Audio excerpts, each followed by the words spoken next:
Un matin, Kumaï fut réveillée par de drôles de petits cris. Intriguée, elle descendit de son nid. Dans l'eau, un oisillon risquait de se noyer, mais Kumaï recueillit l'oisillon le plus délicatement possible.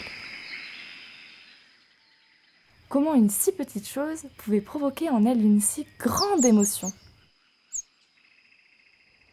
Kumaï décida de l'appeler Piu, et les jours suivants, elle prit soin de lui comme s'il s'agissait de son propre enfant.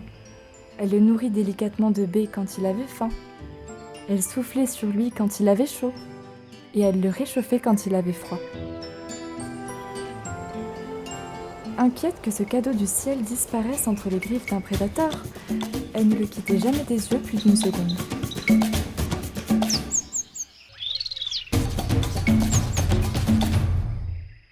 Kumae savait qu'un jour, il devrait la quitter pour voler de ses propres ailes.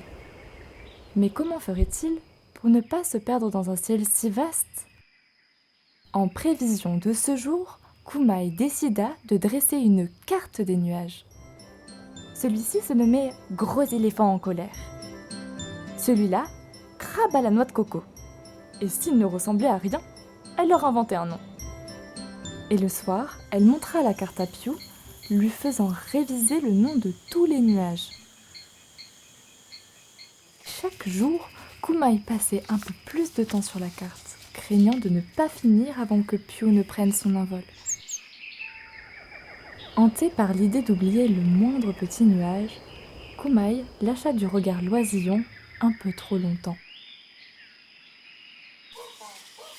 Et lorsqu'elle réalisa que Piu avait disparu, il était déjà trop tard. Piu n'était plus l'oisillon fragile qu'elle avait secouru. C'était un bel oiseau multicolore qui volait déjà haut dans le ciel à la découverte des nuages.